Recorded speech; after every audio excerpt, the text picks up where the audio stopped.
Hello everybody, Flamin' Shark back with another video, and today we're going to be reacting to Season 1, Episodes 20 to probably 23. Like I said, I never really had like a normal set person, so the sets have kind of, and so I'm going to probably be doing someone else's recommendation, which is to go to 23 here. I'll watch 20, 21, and 22 for sure, and probably we'll be doing 23 in this video. Either way, this will be the penultimate reaction of Season 1. The next Scooby-Doo reaction will be the Season 1 finale of Mystery Incorporated. Things are gradually starting to come together, and I expect we're going to piece a few of the mysteries together in this set in the process of solving whatever else we solve in the meantime, and I definitely think things are going to gradually head towards the whatever big thing we're going to learn, reveal, expose, etc. in the Season 1 finale. Because obviously there's going to be something big that happens at the end of Season 1 that will spur on the plot for the rest of the show. Especially with this type of structure, the halfway point is a huge part of the story, and I'm expecting things to be pretty wild at the end of Season 1, but I'm definitely looking forward to it. This show has been going pretty well so far. I've definitely been enjoying it. It's been pretty fun, and I'm excited to see what these episodes have in store. I'm excited to see what we learn potentially about the old potatoes, the old Mystery Incorporated, potentially about who might be acting sus, and just generally where this goes. And obviously, hopefully, the individual stories are also quite interesting. I'm ready to go. I'm planning to record quite a bit tonight, and I'm starting with Scooby-Doo. It's already almost midnight, so it's going to be a late night for me.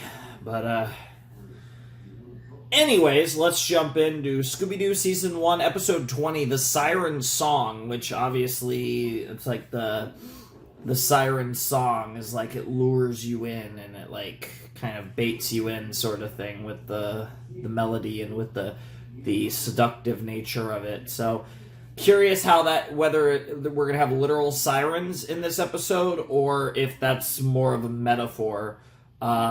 Could be possibly referencing Angel, just because she's like kind of got like she's like a musician disc jockey type thing, so like maybe it's about her. We'll have to see.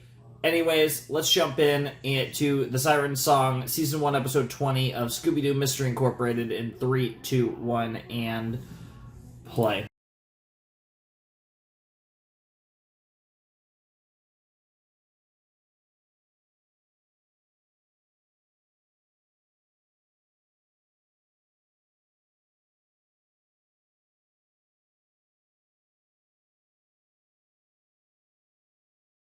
It's been a while since I've actually let the whole ED play, so I figured what better time than after Velma accuses Angel of being Cassidy, which, I mean, has been pretty obvious for the viewer for a little while now. I think I mentioned it in the last video, actually, which is why I was kind of leaning onto the whole thing that the especially since she's like got like music relations. I mean, obviously it wasn't the same voice, but I was wondering if like she was somehow able to like modulate her voice in her mermaid outfit or whatever, her siren outfit. So that was kind of where I was going with that. But I don't know. In the end, we find out that that was not the case. That was, if anything, almost a bit of a red herring, but it does in fact turn out that Angel does get confronted by Velma at the end of the episode, and we don't actually hear her confirm that, yes, I am Cassidy, but it is pretty obvious that she is, and whether or not she admits it, I think either way, Velma probably has figured it out. I wonder if we're going to have a situation where we're not going to see... So, they cut off the episode there, so I'm assuming this will probably come up later, but I'm assuming Angel admitted to Velma that she was Cassidy, and we're not going to bring this up in the story. They probably agreed, like, okay, but keep this a secret from your friends. And it's something that'll obviously come up later when it's necessary. But I'm assuming Angel confided in Velma about her identity, and It's curious though, yeah, because if they don't just continue on, which this isn't really the type of show that likes to do that, or be continuous in that sense. I'm actually really curious because obviously, if Angel admitted she was Cassidy, they would have had a continued conversation. I'm really curious where all of that would go, and that's something that we're just not going to find out probably until the end of the season, if I had to guess, or at least the end of the video, maybe. But yeah, that was a pretty good episode overall. I enjoyed the fish freaks; they were funny. Very, very memes that the environmentalist protesters were trying to ruin the environment in order to make money, so they could protest people trying to ruin the environment. Very, very parodical and stupid, and not necessarily a commentary on environmentalists, although there actually was a little bit of commentary. Because a lot of people are hypocritical, but I think it was more a commentary on hypocritical people in general. And I think that was something that was actually executed in a very funny, parodical way that I actually did appreciate. So, definitely a good episode there. And Velma getting the focus is always a good thing. I think she can carry a solo episode. I think she has a lot going for her that makes her probably the best character when it comes to an episode focused more away from the group, even though there was plenty of the five of them all together.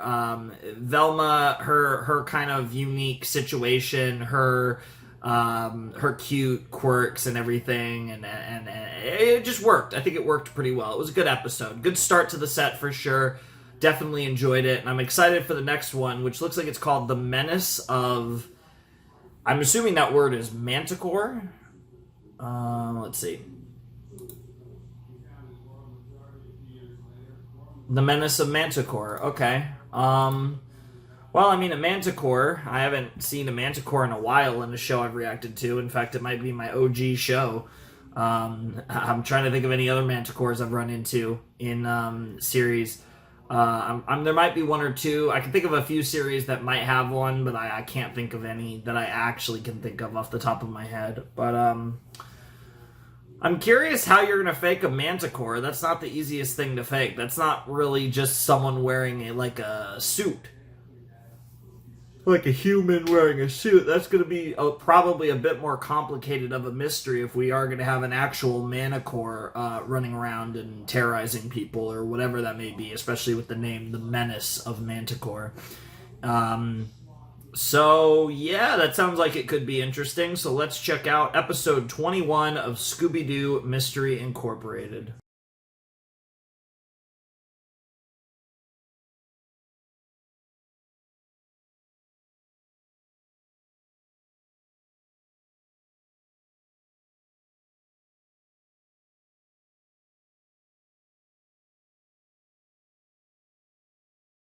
Everything will work out just fine. You see, Scooby is a far more trusting companion than Pericles was to me. I see. So you're the Shaggy analog, which means you're Ricky. I had to go through the list to figure out, which character you're supposed to be. Okay, so Mr. E is Ricky Owens. That makes a lot of sense, actually. That's wild. That's wild that the Shaggy turned into this. Also kind of makes sense that he ended up fat as fuck because, the metabolism gave out. Because he probably eats like a motherfucker, too. Okay. So that's two of them. So we got Cassidy, and now we got Ricky. So we're only... and we have Pericles. So the only ones we're missing are the Fred and Daphne analogs, which is Brad and Judy. We'll have to see where that goes. Because obviously, they're the ones with the actual necklace. So interesting that they're the two that have yet to come up in the series. So that's actually really interesting. But there was a lot going on in this episode. So first, I'm gonna quickly go over the self-contained episode 21 sauce with Hot Dog Water. Hot Dog Water was our villain. She's pretty funny, pretty cute. I like her. I like what they're doing. They've done this a few times now. They did this in consecutive episodes where they're introducing characters, like random characters in the show, and then they're turning out to be responsible for mysteries in later episodes. So they did that. We saw that in both of these episodes. They did it with Ernesto and his people, and now they've done it with Hot Dog Water. So I actually really like that. I mean, this was a very obvious mystery where there was really no one else that made sense to be the potato responsible, but it is cool that it was a recurring character that did it. So I appreciate that. I like that. Another thing that I'll say about this episode was, I think the theme park, like the haunted theme park kind of setting, is a really cool setting. It's a very Scooby-Doo setting. It also makes me think of like zombie movies or zombie video games, that type of like vibe. It's a very cool vibe. I really like that type of setting. So I think it works as a very good setting for an episode of a Scooby-Doo show. And I think it really, really matched the mood. And of course, a Manticore was pretty fun. But there was a lot of overarching plot developments in this episode. So Angel is working for Mr. E. Velma knows that Angel's Cassidy. Angel bugged Velma. Velma and Fred spoke, and as it turns out, Fred gave the disc piece to Shaggy and Scooby, and we learn that Mr. E is actually Ricky Owens, who was the Shaggy analog for Mystery Incorporated. So Angel is Cassidy, the Velma analog, and obviously that makes sense why, of course, Velma found out about Cassidy and all that, because they have that connection. But yeah, I mean, Ricky, Mr. E, I'm actually a little surprised. We are near the end of season 1, so it's not that crazy, but I'm a little surprised that we have revealed Mr. E. I thought Mr. E was going to get revealed probably in the final episode of season 1, or maybe even later. I'm a little surprised that Mr. E's identity has been revealed with 5 episodes remaining in the first season of Mystery Incorporated. Like I said, a lot of the players are in place. We still really have no idea what Fred Sr.'s place in all of this is. We really have no idea. Brad and Judy haven't come up yet. And, does Sheriff Stone have anything to do with this? He's kind of been absent from the story for a little while. Does he have connections to this? Where is this going to go? There's a lot of craziness that is going to come up, but I am actually very excited to see where this goes. And that was a crazy reveal to get at the end of this episode. In fact, consecutive episodes, huge reveals. It's interesting. So we reveal that, Angel Dynamite was Cassidy Williams, which they had been setting up. They had been implying for a while. But then the fact that Mr. E was Ricky Owens, that was not something that had necessarily been set up, or at least didn't feel like it had been set up. So you have this kind of, I guess it's the analogs, of course, but you have the Shaggy versus Scooby dynamic with Ricky and Pericles, which is really cool. And now I'm curious where this is going, because I feel like we've blown our load a little bit. That was a big reveal to give us here, which makes me think the season 1 finale does have something really crazy in store, and I'm very excited. And I am curious how many of the parents of Mystery Incorporated, as in, Fred, I mean, obviously Fred's dad, but Velma, Daphne, Shaggy, how many of their parents are going to have some connection to all of this? Because I think there's potential there for it to be more than just Fred's dad that has some link to all of this, just based on their age and, kind of where this is going. So we'll have to see, though. But obviously, they're clearly setting up Fred to be incredibly suspicious. He's looking for the disc, and he seems to have a deep connection to all of this that, at this point, is still very unknown.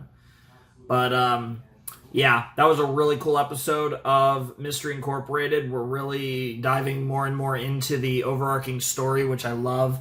It feels like this story is really going places right now, which is really, really cool. Next episode is called Attack of the Headless Horse. And yeah, we'll watch it, and I'll make a judgment as to whether we'll watch episode 23 or not. I will probably will, but whatever the case may be, I will see you guys in the flash with episode 22 of Scooby-Doo Mystery Incorporated.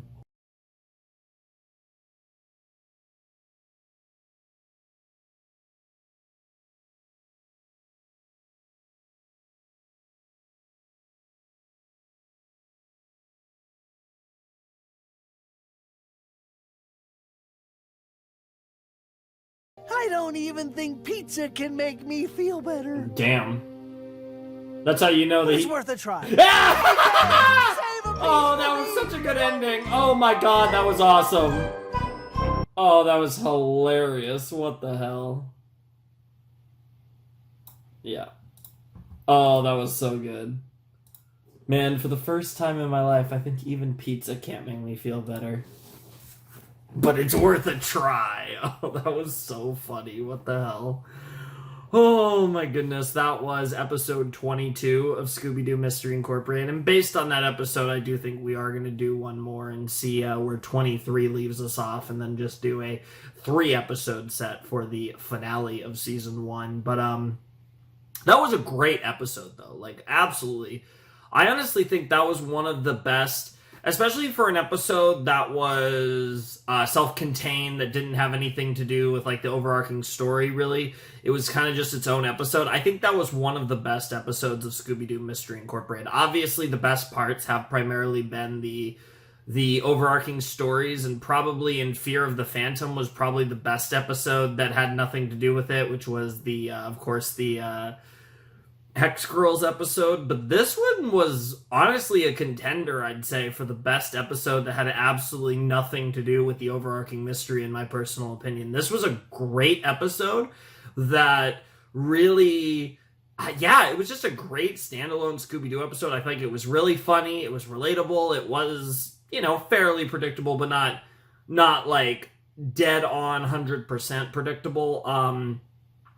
And just a really fun episode. And we had the scenes with Velma and Shaggy, which I really liked. Like, there was a lot of good stuff in that episode. It felt very, yeah, that was just a fun episode of Scooby-Doo Mystery Incorporated. I honestly really, really liked that one, and I'm really excited for the next one, which is called A Haunting in Crystal Cove, which is a very generic title that doesn't give me really any information about what episode 23 is going to be about, but I'm sure it'll be interesting.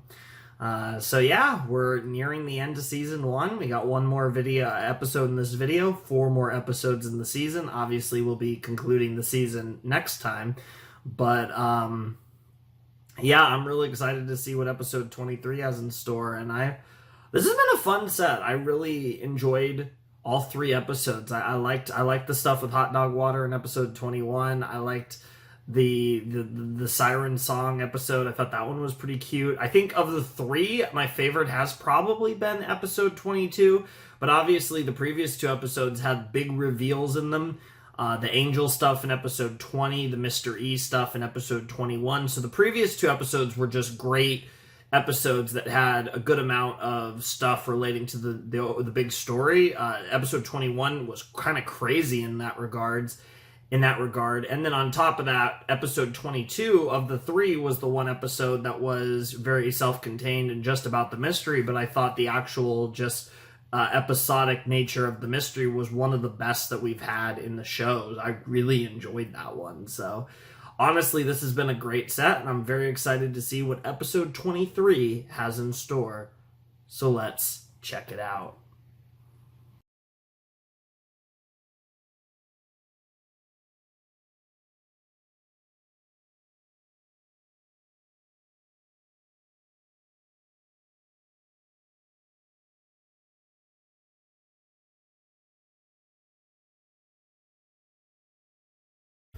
No, that was a really, really good episode. No, without a doubt, this was one of the strongest sets. I really enjoyed all 4 episodes of this one. I thought 20 and 21 were really good, and they both gave us like context on stuff going on in the universe. 22 was actually the only episode of this set that didn't have overarching sauce going on, and it was just a really fun episode. And then of course episode 23 was entirely about what's going on with Pericles and Fred Sr. and all these potatoes and the planispheric disc. I'm gonna have to write that one the fuck down.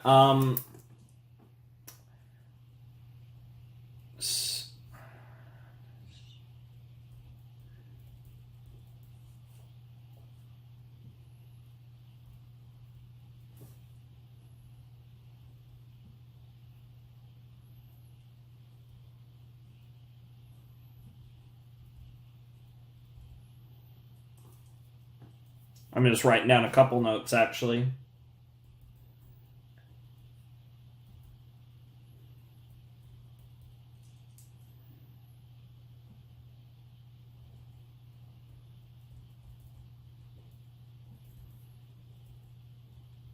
Just some notes here. We do have pieces of the mystery coming together. I want to have all that in my notes for this show. But yeah, that was a really fun set of Scooby-Doo. I think that was maybe the best overall set beginning to end. I think all 4 episodes were strong. There was a lot of story progression, and I am pretty happy because we're at that point late season 1 where it feels like there's going to be a lot more consistent story progression because we're building to the big finale in the next set. And then after that, we're in the second half of the show into season 2, where I imagine compared to season 1, the story will be a lot more consistent. That doesn't mean there won't be your occasional episodes that are just, like episode 22, for example. But I definitely am very interested in this overarching story that they're building here. And it's coming together. It feels like maybe a bit more than expected, but I'm very curious where they're going to take it. And the next reaction to Scooby-Doo is going to be crazy. I get the feeling the season 1 finale is going to be wild. It's going to be a payoff, the first big payoff of this storyline. And, we'll probably have another one sometime in season 2, and then, of course, the series finale. But, yeah, I'm really excited to see where this goes. I'm really looking forward to this finale, and it's been fun. We've watched a lot of Scooby-Doo. I still don't have sets for season 2, so I'm once again kind of riding blind after the next video. I'm sure someone will send me them. I think I actually was sent like one set, but it's just all kind of been just really random things. I haven't had like a really set in stone sets for this show, and it's just been what it's been. We've kind of made it work for the most part, but yeah, this has been a awesome set of Scooby-Doo, and I'm really excited for the season 1 finale in the next video. And yeah, I mean, we're after the next video, we'll be halfway through Mystery Incorporated, and then we'll of course be moving on to the next Western series. Of course, as far as Western series goes, there's going to be quite a bit coming up because I'm planning to, starting on November 20th, be dedicating Sundays to catching up to various Western shows. Of course, The Dragon Prince. I know they dropped the first episode early, but I think The Dragon Prince comes out. It might actually come out by the time this video's up, but I think when I'm recording this, it's not quite out yet, the 4th season of that. But going to be doing reactions to Book 4 of The Dragon Prince and Part 2 of Inside Job and Season 6 of Rick and Morty, bunch of stuff. So, yeah, there's going to be the Western Sundays in addition to the slot 3 in the rotation. So we're going to be getting some more cartoon action in a little while, which will be fun. But yeah, I'm definitely enjoying Scooby-Doo. I'm really excited for the finale, and I'm very curious how, Fred Sr., Pericles, Angel, Mystery, how all these aligned and conflicting interests are all going to correlate to whatever reveals we're going to get in the season 1 finale and moving forward into season 2 at that point. It's going to be really exciting because I'm really looking forward to it because Angel and Mystery seem to have a somewhat tight relationship where they're obviously old friends, but it's awkward there. Then of course, like I said, you got whatever the fuck Fred Sr.'s up to. You got fucking Pericles, who seems to be on his own. He's just got his own agenda from everyone.